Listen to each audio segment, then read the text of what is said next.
സ്നേഹമുള്ളവരെ, 1990-95 കാലഘട്ടങ്ങളിൽ തമിഴ്നാട്ടിൽ നിന്ന് ജോലിക്കായി ധാരാളം വ്യക്തികൾ കുടുംബങ്ങളായിട്ടും അവർ കേരളത്തിലേക്ക് വരിക പതിവായിരുന്നു. നമ്മുടെയൊക്കെ റോഡുകളിൻ്റെ ഇരുവശങ്ങളിലും അവർ കേബിൾ കുഴി എടുക്കുക പതിവായിരുന്നു. ചെറുപ്പകാലത്ത് സ്കൂളിൽ പഠിക്കുമ്പോൾ റോഡിൽ ഇരു സൈഡിലും ഇങ്ങനെ മണ്ണ് കൂന പോലെ കൂട്ടിയിരിക്കുന്നതും തൊഴിലാളികൾ പണിയെടുക്കുന്നതൊക്കെ ഞാൻ കണ്ടിട്ടുണ്ട്. അങ്ങനെ കണ്ട ഒരു കാര്യം എൻ്റെ മനസ്സിൽ ഇപ്പോഴും പച്ചകെടാതെ നിൽക്കുന്നുണ്ട്. ചിലപ്പോൾ കൂട്ടം കൂട്ടമായിട്ടാണ് തൊഴിലാളികൾ തമിഴ്നാട്ടിൽ നിന്നും വന്നുകൊണ്ടിരുന്നത്. ആ കാലഘട്ടങ്ങളിൽ ചിലപ്പോൾ കുടുംബങ്ങളായിട്ടും വന്നുകൊണ്ടിരുന്നു. അങ്ങനെ ഇരിക്കുന്ന അവസരത്തിൽ ഒരു മരത്തേൽ സാരി കൊണ്ട് ഒരു തൊട്ടിൽ കെട്ടിയിരിക്കുന്നു. ആ തൊട്ടിലിനുള്ളിൽ ഏകദേശം 6-7 മാസം പ്രായമുള്ള ഒരു കൊച്ചു കുഞ്ഞ് വിശ്രമിക്കുന്നു. 5-6 വയസ്സ് പ്രായമുള്ള അവൻ്റെ ചേച്ചിയാണെന്ന് തോന്നുന്നു. അവനെ ഇങ്ങനെ തൊട്ടിലിൽ താരാട്ട് പാടി കൊടുത്തുകൊണ്ടിരിക്കുകയാണ്. അപ്പനും അമ്മയുമൊക്കെ ആ കേബിൾ കുഴി കുത്തുകയാണ്. അപ്പൻ പിക്കാസ് ഉപയോഗിച്ചുകൊണ്ട് ആ കുഴി താക്കുന്നു. അമ്മ ഒരു മമ്മട്ടി തൂമ്പ് ഉപയോഗിച്ചുകൊണ്ട് ആ മണ്ണൊക്കെ വാരി വലിച്ചു മുകളിലേക്ക് കയറ്റുവാനായിട്ട് ശ്രമിക്കുകയാണ് ചെയ്യുന്നത്. സ്കൂളിൽ പോയി തിരിച്ചു വരുമ്പോഴും ഇതേ ജോലി അവർ തുടർന്നുകൊണ്ടിരിക്കുകയാണ്. ഈ കൊച്ചു കുഞ്ഞിനെ താരാട്ട് പാടുന്ന അവൻ്റെ ചേച്ചി അവിടെയുണ്ട്. 4:30-5 മണി സമയത്തും ഇതേ പ്രവണത തന്നെ നടന്നുകൊണ്ടിരിക്കുകയാണ്. പിന്നെ കുറച്ച് ദിവസം കഴിഞ്ഞപ്പോൾ ഞാൻ ശ്രദ്ധിച്ചു, ഈ താരാട്ട് പാടിയ ആ പെൺകുട്ടി, കൂടി വന്നാൽ 6 അല്ലെങ്കിൽ 7 വയസ്സ് മാത്രം പ്രായമുള്ള ആ പെൺകുട്ടി, അമ്മ ആ മമ്മട്ടി തൂമ്പയൊക്കെ വെച്ച് ചായ കുടിക്കുന്ന സമയത്ത് അതൊക്കെ ആ തൂമ്പയെടുത്ത് മണ്ണൊന്ന് മാറ്റുവാനായിട്ടൊന്ന് ശ്രമിച്ചുകൊണ്ടിരിക്കുകയാണ്. അവൾക്കൊരു കളിയായിട്ട് അത് അവൾ എടുക്കുന്നു. പക്ഷേ അപ്പനും അമ്മയും ഒക്കെ ചെയ്യുന്ന ആ തൊഴിൽ, അതിൻ്റെ മൂല്യം ചെറുപ്പത്തിലേ അവർക്ക് മനസ്സിലാക്കാനായിട്ട് സാധിക്കുന്നുണ്ട്. ഇനി മറ്റൊരു ചിന്ത എന്ന് പറയുന്നത്, ഈ തൊട്ടിലിൽ കിടക്കുന്ന ഈ കുട്ടി കാറ്റും മഴയും ചൂടും തണുപ്പും ഒക്കെ ഏറ്റുകൊണ്ടാണ് ഈ മരത്തിൻ്റെ ശിഖരത്തിലെ തൊട്ടിലിൽ വിശ്രമിക്കുന്നത്. ഈ കുഞ്ഞ് വളർന്ന് വലുതായി വരുമ്പം പ്രിയപ്പെട്ടവരെ, ജീവിതത്തിൽ ഒരിക്കലും പരാജയപ്പെടുകയില്ല. അത് 100% സത്യമാണ്. കാരണം തണുപ്പിനോടും വേനലിനോടും മഴയോടും കാറ്റിനോടുമൊക്കെ സമരസപ്പെട്ടുകൊണ്ട് പ്രകൃതിയോട് അലിഞ്ഞു ചേർന്നുകൊണ്ട് അവൻ വളർന്നു വരികയാണ്. ആ വേദനകളും നൊമ്പരങ്ങളും പ്രകൃതിയുടെ പ്രതിഭാസങ്ങളെയെല്ലാം അവൻ ഏറ്റെടുത്തുകൊണ്ടാണ് ഈ കുഞ്ഞ് വളർന്നു വരുന്നത്. ഇനി അവനെ തൊട്ടിലാട്ടിയ അവൻ്റെ ചേച്ചിയായ പെൺകുട്ടിയെ സംബന്ധിച്ചിടത്തോളം അവളും അവളുടെ അപ്പൻ്റെയും അമ്മയുടെയും ഒക്കെ ആ വേദന മനസ്സിലാക്കുന്നുണ്ട്, ദുഃഖങ്ങൾ മനസ്സിലാക്കുന്നുണ്ട്, അധ്വാന ഭാരങ്ങൾ മനസ്സിലാക്കുന്നുണ്ട്. ഒരു കൈപ്പിടി സഹായം കൊടുക്കുവാനായിട്ട് ശ്രമിച്ചുകൊണ്ടിരിക്കുകയാണ് അവരെ കൊണ്ട് പറ്റുന്നത് പോലെ. സ്നേഹമുള്ളവരെ, ഇങ്ങനെയൊക്കെ ജീവിതത്തിൻ്റെ മൂല്യങ്ങൾ, അധ്വാനങ്ങൾ അറിഞ്ഞു വരുന്ന ഒരു വ്യക്തിയും ഒരിക്കലും ജീവിതത്തിൽ പരാജയപ്പെടുകയില്ല എന്ന് 100% ഉറപ്പ് നൽകുകയാണ് ചെയ്യുന്നത്. മെയ് 1-ാം തീയതി നമ്മൾ ലേബേഴ്സ് ഡേ അല്ലെങ്കിൽ തൊഴിലാളി ദിനമായിട്ട് ആചരിക്കുന്നു. തൊഴിലാളികളുടെ മധ്യസ്ഥനാണ് വിശുദ്ധ യേശുപിതാവ്. യേശുപിതാവിൻ്റെ ജീവിതത്തെക്കുറിച്ച് നമുക്കറിയാം. എത്രമാത്രം തിക്ത അനുഭവങ്ങളിലൂടെ കടന്നുപോയാലും അതിനെയെല്ലാം അതിജീവിക്കുവാനായിട്ട് ആ പിതാവിന് സാധിച്ചു. ചെറുപ്പത്തിലുള്ള ഈശോയുടെ ഒരു പടം എൻ്റെ മനസ്സിലിപ്പോഴും പച്ചകെടാതെ നിൽപ്പുണ്ട്. അതായത് യേശുപിതാവ് മരപ്പണിക്കാരനായിരുന്നു. കാട്ടിൽ നിന്നും തടി വെട്ടിക്കൊണ്ടുവരുന്ന സമയത്ത് ചെറിയൊരു തടി കഷ്ണം ബാലനായ ഈശോയും എടുക്കുവാനായിട്ട് ശ്രമിക്കുന്നുണ്ട്. വീടിന് അകലിൽ നിന്നുള്ള കാടുകളിൽ നിന്ന് ഈ മരക്കഷ്ണങ്ങൾ വെട്ടിക്കൊണ്ടുവരുമ്പം ഈശോയും ഈ ചെറിയൊരു മരക്കഷ്ണമായിട്ടാണ് നസ്രത്തിലെ വീട്ടിലേക്ക് വരുന്നത്. അങ്ങനെ ഒരു ചിത്രം ഇപ്പോഴും എൻ്റെ മനസ്സിലുണ്ട്. സ്നേഹമുള്ളവരെ, ഒരുപക്ഷെ ഗാഗുൽത്താ മലയുടെ വിരിമാറിലേക്കുള്ള യാത്രയിൽ വലിയ ഭാരമുള്ള കുരിശും വഹിച്ചുകൊണ്ട് ഈശോ മുമ്പോട്ട് പോയില്ലേ? ഈ അവസരങ്ങളിലൊക്കെ ഈ ചുമന്ന തടിക്കഷ്ണമില്ലേ, അതിൻ്റെ ഭാരം, അതിൻ്റെ നൊമ്പരം വഹിക്കാനുള്ള വേദനയൊക്കെ ഈശോയ്ക്ക് ചെറുപ്പത്തിൽ അറിയാമായിരുന്നു. അതൊക്കെ ജീവിതത്തിൽ മുതൽക്കൂട്ടായിട്ട് മാറുകയാണ് ചെയ്യുന്നത്. അങ്ങനെയെങ്കിൽ നമ്മുടെയൊക്കെ ജീവിതങ്ങളെ ദൈവത്തിൻ്റെ കരങ്ങളിലേക്ക് സമർപ്പിക്കാം, പ്രാർത്ഥിക്കാം. തൊഴിലാളി ദിനത്തിൻ്റെ എല്ലാവിധ മംഗളങ്ങളും ഏറ്റവും സ്നേഹത്തോടെ എല്ലാവർക്കും നേരുകയാണ് ചെയ്യുന്നത്. ഓരോ തൊഴിലിനും മഹത്വമുണ്ട്, ശ്രേഷ്ഠതയുണ്ട്, ഭാവനതയുണ്ട്. കാരണം എന്താ? ഓരോ തൊഴിലും പാവനമായ തൊഴിലാണ്. കഴിഞ്ഞ ദിവസം JCB ഓപ്പറേറ്റ് ചെയ്യുന്ന ഒരു വ്യക്തിയെ കാണുവാനായിട്ട് ഇടയായി. അദ്ദേഹം നന്നായിട്ട് വർക്ക് ചെയ്യുന്ന, നന്നായിട്ട് ഓപ്പറേറ്റ് ചെയ്യുവാനായിട്ട് അറിയുന്ന ഒരു വ്യക്തിയാണ്. അദ്ദേഹത്തെക്കുറിച്ച് വലിയ നല്ല നല്ല കാര്യങ്ങൾ പറഞ്ഞു കേൾക്കുമ്പം ഭയങ്കര സന്തോഷമാകുന്നു. നമുക്കറിയാലോ, ഇപ്പോഴത്തെ ചൂട്, ഏപ്രിൽ മെയ് മാസങ്ങളിലെ നമ്മുടെ ചൂട് ഏകദേശം 36 മുതൽ 42 ഡിഗ്രി വരെയുള്ള ചൂടാണ്. ഈ ചൂടിൻ്റെ സമയത്ത് JCBയിൽ ഒരു ചെറിയൊരു ടിൻ ഷീറ്റ് പോലെയുള്ള ഒരു മറ മാത്രമേ ഉള്ളൂ മുകളിൽ. അവിടെ ഇരുന്നു കൊണ്ട് 8 മുതൽ 12 മണിക്കൂർ വരെ ജോലി ചെയ്യുക എന്ന് പറയുന്നത് അത്ര എളുപ്പമല്ല. പക്ഷേ ഈ വ്യക്തി എന്താ ചെയ്യുന്നത്? അദ്ദേഹം ഏൽപ്പിച്ച ജോലി, കോൺട്രാക്ടറുണ്ട്, അദ്ദേഹം നിർദ്ദേശം കൊടുക്കുന്നു, ആ ജോലി കൃത്യമായിട്ട് നിർവഹിക്കുവാനായിട്ട് ശ്രമിക്കുക. അല്പസമയം റെസ്റ്റ് എടുത്തോളാൻ പറയുമ്പം, നാളെ ഞാനിത് വീണ്ടും ചെയ്യേണ്ടതല്ലേ, നാളെ 1 മണിക്കൂറിന് വേണ്ടിയിട്ട് ഞാൻ വരേണ്ടതല്ലേ, അത് ഇപ്പോഴങ്ങ് തീർത്തേക്കാമെന്ന് പറഞ്ഞുകൊണ്ട് അദ്ദേഹം തീർക്കുകയാണ് ചെയ്യുന്നത്. പിന്നെ കൂട്ടിച്ചേർത്തൊരു കാര്യം, 8-10 വർഷം കഴിയുമ്പം ഇതുപോലെ JCB ഒക്കെ ഓപ്പറേറ്റ് ചെയ്യുവാനായിട്ട് നമ്മുടെ നാട്ടിലൊക്കെ ആളുകൾ ഉണ്ടാവുമോ എന്നുള്ള ഒരു ചോദ്യവും. സ്നേഹമുള്ളവരെ, ഏത് ജോലിയായാലും അതിനെ സ്നേഹിക്കുന്ന വ്യക്തികളുണ്ട്, കുടുംബങ്ങളുണ്ട്. എത്രയോ പേര് വീടുകളിൽ പോയി പണിയെടുക്കുന്നുണ്ട്, വീട് ക്ലീൻ ചെയ്യാൻ പോകുന്നവരുണ്ട്, ഭക്ഷണം വെച്ചു കൊടുക്കുവാനായിട്ട് പോകുന്നവരുണ്ട്, പിയൂണിൻ്റെ ജോലി ചെയ്യുന്നവരുണ്ട്, മറ്റുള്ളവരെ പരിചരിക്കുന്നവരുണ്ട്. പ്രിയപ്പെട്ടവരെ, ഈ ജോലിയെല്ലാം പാവനമായ ജോലിയാണ്. നമ്മളൊക്കെ ചിന്തിക്കും വൈറ്റ് കോളർ ജോലിക്കാണ് ഏറ്റവും പ്രാധാന്യമുള്ളത് എന്ന്. അത് ചിന്തകൾ മാത്രമാണ്. ഞാൻ മേൽപ്പറഞ്ഞ രീതിയിലുള്ള ജോലികൾ ചെയ്യുന്ന ധാരാളം വ്യക്തികളുണ്ട്. അവരൊന്നുമില്ലായിരുന്നുവെങ്കിൽ നമുക്ക് ഇതുപോലെ ഒന്നും ജീവിക്കുവാനായിട്ട് സാധിക്കുമായിരുന്നില്ല. അങ്ങനെയെങ്കിൽ ഓരോ തൊഴിലിനും മഹത്വമുണ്ട്. നമുക്കറിയാലോ, ഈ സൈക്കിൾ ചെയിൻ, ഈ ചെയിനിൻ്റെ എവിടെയെങ്കിലും ഒരു കണ്ണി വിട്ടുപോയാൽ പിന്നെ സൈക്കിള് മുമ്പോട്ട് പോവില്ല. ഇതുപോലെ തന്നെയാണ് നമ്മുടെ ജീവിതത്തിൽ എല്ലാവരും നമ്മുടെ കൂടെ ഉണ്ടാവണം. എല്ലാ തൊഴിലുകളും ചെയ്യുന്ന വ്യക്തികളും നമ്മുടെ കൂടെ ഉണ്ടാവണം. എങ്കിൽ മാത്രമേ ജീവിതം സുന്ദരമായിട്ട് മുമ്പോട്ട് പോവുകയുള്ളൂ. എല്ലാവരെയും ഒരേപോലെ കാണുവാനായിട്ടാണ് ഈ ദിവസങ്ങൾ, പ്രത്യേകിച്ച് ലേബേഴ്സ് ഡേ, നമ്മളെ പഠിപ്പിക്കുന്നത്. ഇനി പ്രിയപ്പെട്ടവരെ, യേശുപിതാവിൻ്റെ ജീവിതം വലിയ സുന്ദരമായ ഒരു ജീവിതമാണ്. ഞാൻ അങ്ങനെ പറയാനായിട്ട് കാരണമുണ്ട്. സുന്ദരമായ ഒരു ജീവിതം എന്ന് പറഞ്ഞു കഴിഞ്ഞാൽ ജീവിതത്തിൽ സഹനങ്ങളോ ദുഃഖങ്ങളോ ഇല്ലാത്ത ഒരു ജീവിതമൊന്നല്ല അർത്ഥമാക്കുന്നത്. സുന്ദരമായ ജീവിതം എന്ന് പറഞ്ഞു കഴിഞ്ഞാൽ ഈ ഉണ്ടായ തകർച്ചയും സഹനത്തെയും ഒക്കെ വളരെ ശ്രദ്ധയോടെ അതിനെ നേരിട്ട് അതിജീവിച്ചു എന്നുള്ളതാണ് അതിൻ്റെ പ്രത്യേകത. ഇനി യേശുപിതാവിൻ്റെ ജീവിതത്തിലേക്ക് നോക്കിയാൽ കാണാൻ സാധിക്കുന്ന ഒരേ ഒരു കാര്യം എന്ന് പറയുന്നത്, അദ്ദേഹം വലിയ സന്തോഷത്തിൻ്റെ അവസരത്തിൽ ഒരു തീരുമാനമെടുത്തതായിട്ട് കാണുന്നില്ല.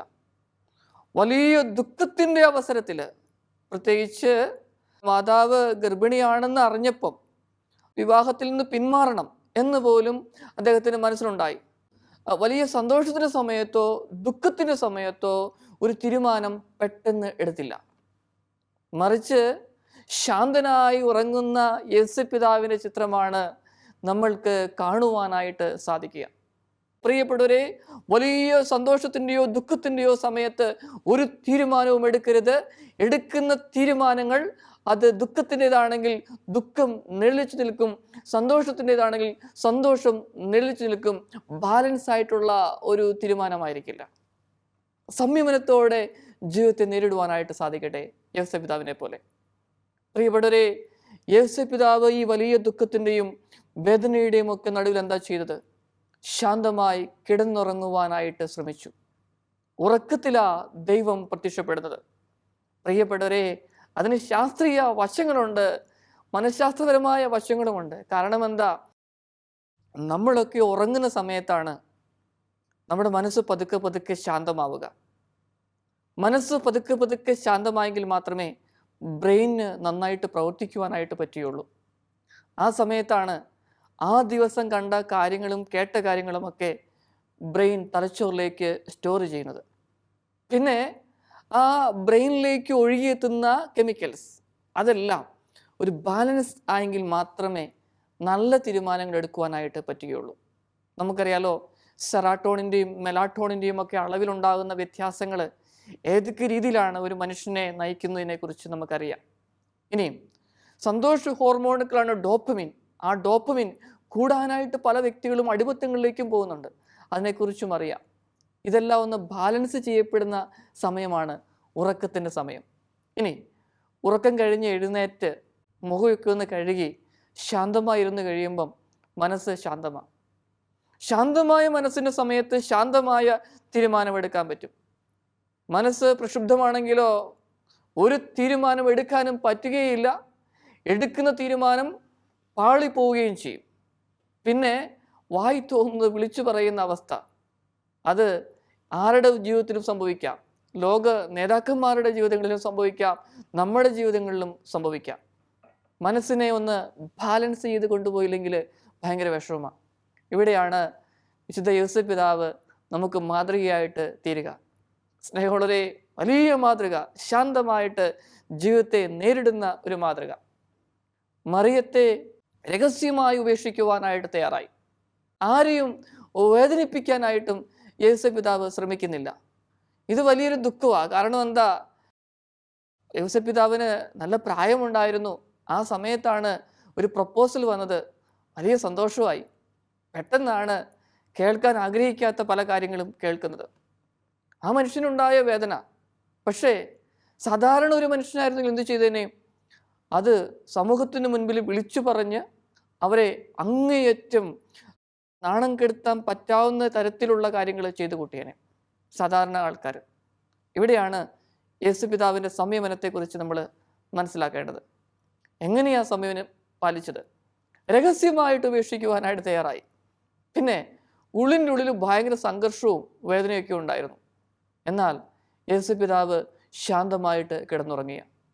പ്രിയപ്പെട്ടവരെ, ദൈവത്തിന് നമ്മുടെയൊക്കെ ജീവിതത്തിൽ പ്രവർത്തിക്കണമെങ്കിൽ ശാന്തത, നിശബ്ദത ആവശ്യമാണ്. ലോകം ബഹളമയമാണ്. ചുറ്റുപാടും വലിയ ബഹളമാ, ശബ്ദമാ. ഇനി അതിനേക്കാളൊക്കെ ഉപരിയായിട്ട് നമ്മുടെയൊക്കെ മനസ്സിൻ്റെ ഉള്ളിലും ഭയങ്കര ബഹളമാ, ശബ്ദമാ. അത് പുറത്തേക്ക് കേൾക്കുവാനായിട്ട് പറ്റുന്നില്ല. ചില വ്യക്തികളുടെ മുഖത്തേക്ക് നോക്കുമ്പോൾ തന്നെ നമുക്ക് കാണുവാനായിട്ട് സാധിക്കും അവരുടെ ഉള്ളിൽ എന്താണ് എന്ന്. ഏത് വേദനയിലൂടെയാണ്, ദുഃഖത്തിലൂടെയാണ് അവൻ കടന്നു പോകുന്നതെന്ന് ഓരോരുത്തരുടെയും മുഖത്തേക്ക് അല്പസമയം നോക്കിയാൽ നമുക്ക് കാണുവാനായിട്ട് സാധിക്കും. ഈ ബഹളമയമായ സമയത്ത് സംയമനത്തോടുകൂടി ഇരിക്കണമെങ്കിൽ എന്താ ചെയ്യാൻ സാധിക്കുക? അവിടെയാണ് വിശുദ്ധ യോസേപ്പ് പിതാവിൻ്റെ ജീവിതത്തെക്കുറിച്ച് നമ്മൾ ധ്യാനിക്കേണ്ടത്, പ്രാർത്ഥിക്കേണ്ടത്. ചില വ്യക്തികളൊക്കെ പറയാറുണ്ട്, അച്ചോ ഉറങ്ങാനായിട്ട് പറ്റുന്നില്ല. അതായത് ഉറങ്ങാൻ പറ്റാത്തതിന് പല കാരണങ്ങൾ അവരെ നിരത്തി വയ്ക്കുകയാണ്. ചിലർ പറയും, കാരണങ്ങളൊന്നും അറിയത്തില്ല അച്ചോ, ഉറങ്ങാൻ പറ്റുന്നില്ല. 10 മണിയാകുമ്പം 10:30 കയറി കിടക്കും, 1.5 മണിക്കൂർ ഉറങ്ങും, 12-12:15 ഞെട്ടി ഉണരും, പിന്നെ ഉറക്കം കിട്ടുന്നില്ല. പിന്നെ വരാൻ പോകുന്ന കാര്യങ്ങൾ വിശദീകരിക്കുകയാണ്. കഴിഞ്ഞ കാലങ്ങളിലെ തിക്താനുഭവങ്ങൾ, നൊമ്പരങ്ങൾ, വേദനകൾ, ഇവ ഇങ്ങനെ തികട്ടി വരികയാണ്. പിന്നെ ചിലരെ സംബന്ധിച്ചിടത്തോളം മുമ്പോട്ടുള്ള ജീവിതത്തെക്കുറിച്ച് ചിന്തിക്കുമ്പം ഈ തിക്താനുഭവങ്ങളും ഇതെല്ലാം കൂടെ ആകെ ജീവിതത്തെ അങ്ങ് മെസ്സപ്പാക്കി. പിന്നെ മുമ്പോട്ടുള്ള ജീവിതത്തെക്കുറിച്ച് ചിന്തിക്കാനേ പറ്റുന്നില്ല, പ്രതീക്ഷയില്ല. ജീവിതത്തിൽ പ്രതീക്ഷകൾ നഷ്ടപ്പെട്ടു പോയാൽ ജീവിതം നിർജീവമായി മാറും. തളർന്ന അവസ്ഥയിലൂടെ, മനസ്സ് മരവിച്ച അവസ്ഥയിലൂടെ കടന്നു പോകേണ്ടി വരും പ്രിയപ്പെട്ടവരെ. ഈ ടോക്ക് റെക്കോർഡ് ചെയ്യുന്ന സമയത്ത് ഒരല്പസമയത്തേക്ക് കറണ്ട് അങ്ങ് മാറി. പക്ഷേ എൻ്റെ മനസ്സിലൊരു പ്രതീക്ഷയുണ്ടായിരുന്നു. അതായത് ഒരു 4-5 മിനിറ്റിനുള്ളിൽ ജനറേറ്റർ അടിക്കും, ഇനിയും കുറച്ച് കഴിയുമ്പം വീണ്ടും പവർ വരും. പ്രിയപ്പെട്ടവരെ, ആ ഒരു ചിന്തയാണ് ഈ ടോക്ക് മുഴുവിപ്പിക്കുവാനായിട്ട് എനിക്ക് പ്രതീക്ഷ നൽകുന്നത്. ഇതുപോലെയാ ജീവിതത്തിലെ ഓരോ കാര്യങ്ങളും. അതായത് എവിടെയെങ്കിലും തളർന്നു വീഴുമ്പോൾ ഇനി പ്രതീക്ഷയൊന്നുമില്ല, ഇനി മുമ്പോട്ട് കയറി വരാനായിട്ട് പറ്റത്തില്ല, എല്ലാം അസ്തമിച്ചു. പ്രിയപ്പെട്ടവരെ, ഇത് നിരാശ മാത്രം തരുന്ന ചിന്തയാണ്. ഇവിടെയാണ് യോസേപ്പ് പിതാവിനെ പോലെ നമുക്ക് ആ ജീവിത വിശുദ്ധി കാത്തു സൂക്ഷിച്ചുകൊണ്ട് വലിയൊരു പ്രതീക്ഷയിലേക്ക് വരുവാനായിട്ട് സാധിക്കേണ്ടത്. ഇനി ചില വ്യക്തികൾ പറയാറുണ്ട്, അച്ചോ, ഈ ഉറക്ക ഗുളികകൾ കഴിച്ചാണ് രാത്രിയുടെ യാമങ്ങൾ തള്ളി നിൽക്കുന്നത്. 300 mg മരുന്ന് കഴിച്ചാൽ ഏകദേശം 2.5-3 മണിക്കൂർ ഉറക്കം കിട്ടും. പിന്നെ ഡോക്ടേഴ്സ് അധികം കഴിക്കരുതെന്ന് പറയും, ഇങ്ങനെയുള്ള ഗുളികൾ അധികം കിട്ടത്തില്ല, അതുകൊണ്ട് ഞാൻ അങ്ങനെ അധികം കഴിക്കാറില്ല. പക്ഷെ ചില ദിവസങ്ങളിൽ ഉറക്കം വരാതെ വന്നു കഴിയുമ്പോൾ ഭയങ്കര ബുദ്ധിമുട്ടാണ്, ഇറങ്ങി ഓടാനായിട്ട് തോന്നും. അല്ല എങ്കിൽ ഈ തല വെട്ടിപ്പൊളക്കുന്ന അവസരങ്ങൾ, ഭയങ്കര ചിന്തയുടെ കാഠിന്യം, പറ്റുന്നില്ല, ജീവിതം ഇങ്ങനെ മുമ്പോട്ട് പോവുകയാണ്. സ്നേഹമുള്ളവരെ, നഷ്ടപ്പെട്ടു പോയ ആ ഉറക്കം, ജീവിതത്തിൻ്റെ സംയമനം, ഇവയൊക്കെ ഒന്ന് നേടിയെടുക്കുവാനായിട്ട് നമ്മൾക്ക് ശ്രമിക്കാം. കാരണം ബഹളമയമായ ജീവിതത്തിൽ ശാന്തമായി വന്നെങ്കിൽ മാത്രമേ ഇതൊക്കെ നേടിയെടുക്കുവാനായിട്ട് സാധിക്കുകയുള്ളൂ. പ്രിയപ്പെട്ടവരെ, ഞാൻ എപ്പോഴും പറയുന്ന ഒരു കാര്യമുണ്ടല്ലോ, ഒന്നും നമ്മുടെ കൈവിട്ടു പോയിട്ടില്ല പ്രിയപ്പെട്ടവരെ.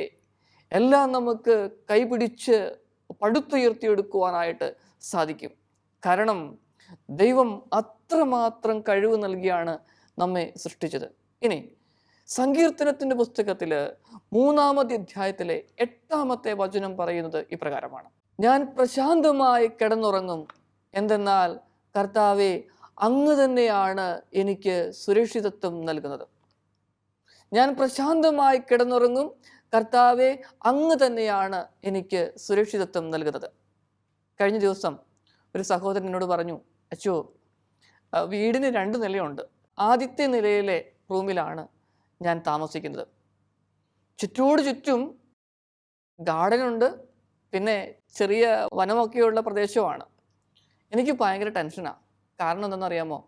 ഈ കഴിഞ്ഞ ദിവസങ്ങളിലൊക്കെ പത്രങ്ങളിൽ കണ്ടില്ലേ, കിടന്നുറങ്ങിയ ഒരു കുട്ടിയുടെ ചുണ്ടത്ത് പാമ്പ് കടിച്ച് മരിച്ചില്ലേ ആ കുട്ടി. ആ കുട്ടിയുടെ സഹോദരന് അതീവ ഗുരുതരാവസ്ഥയിൽ വെന്റിലേറ്റർ ആണെന്ന് കേട്ടില്ലേ. പിന്നെ തൊട്ടടുത്തുള്ള ദിവസങ്ങളിൽ കണ്ണൂർ ഭാഗത്തെ എവിടെയോ ഇങ്ങനെ ഒരു മരണത്തെക്കുറിച്ച് കേട്ടില്ലേ. അപ്പോൾ അതുകൊണ്ട് എനിക്ക് ഭയങ്കര പ്രയാസം ഉറങ്ങാനായിട്ട്. കാരണം ഉറങ്ങുന്നതിന് മുൻപ് ഞാനെല്ലാം അരിച്ചു പറക്കും. ചൂടുള്ള കാലഘട്ടമാണ്, അപ്പോൾ അതുകൊണ്ട് പകല് ജനലൊന്നും തുറന്നിടത്തില്ല. കാരണം പറയുന്നത് ഈ വേനൽക്കാലം ആകുമ്പം ഇഴജീവികളൊക്കെ വീടിനുള്ളിലേക്ക് കയറി വരുമെന്നാണ് പറയുന്നത്. അപ്പോൾ അതുകൊണ്ട് എല്ലാം അടച്ചു പൂട്ടിയിടും. പിന്നെ ഭയങ്കര ചൂടാണ്. രാത്രിയിലാണെങ്കിൽ ഉറങ്ങുന്നതിന് മുൻപ് കട്ടിലിൻ്റെ താഴെയൊക്കെ വിശദമായിട്ട് പരിശോധിക്കും. കിടന്നുറങ്ങുമ്പോഴും ഇതുപോലുള്ള ചിന്തകളാണ്. എൻ്റെ ജീവിതത്തിലും ഇതുപോലെയൊക്കെ സംഭവിക്കുമോ എന്നുള്ള ചിന്തകളാണ്. കാരണം എന്താ, പകലൊക്കെ പറമ്പിൽ കൂടെ നടക്കുമ്പം ഇതുപോലുള്ള പാമ്പ് കുഞ്ഞുങ്ങളെയൊക്കെ കാണാറുണ്ട്. അതുകൊണ്ട് പ്രിയപ്പെട്ടവരെ, ഇതാണ് മനുഷ്യൻ്റെ അവസ്ഥ.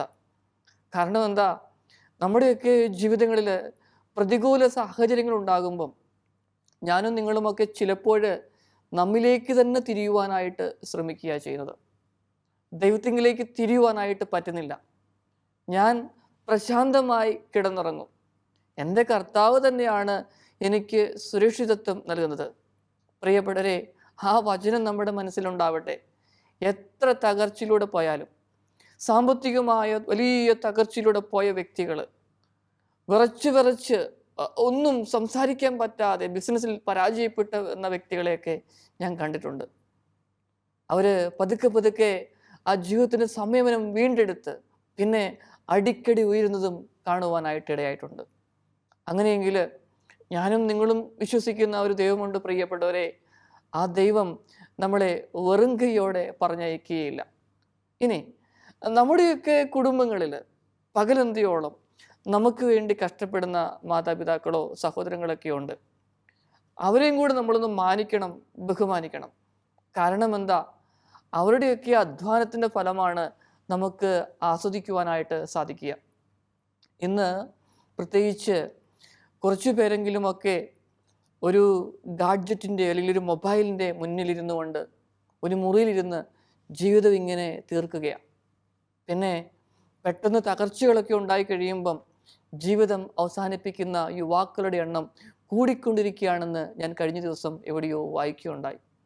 പ്രിയപ്പെട്ടവരെ, ചെറുപ്പത്തിലെ അധ്വാനത്തിലൂടെ ആ മാതാപിതാക്കളുടെ കഷ്ടപ്പാടും ദുഃഖങ്ങളും നൊമ്പരങ്ങളും ഒക്കെ അറിഞ്ഞു വരുന്ന മക്കൾക്ക്, അല്ലെങ്കിൽ കൂടപ്പിറപ്പുകളുടെ സഹപാഠികളുടെ ദുഃഖങ്ങളും നൊമ്പരങ്ങളുമൊക്കെ അറിഞ്ഞ് വളർന്നു വരുന്നവർക്ക് എല്ലാ പ്രതികൂല സാഹചര്യങ്ങളെയും അതിജീവിക്കുവാനായിട്ട് സാധിക്കും.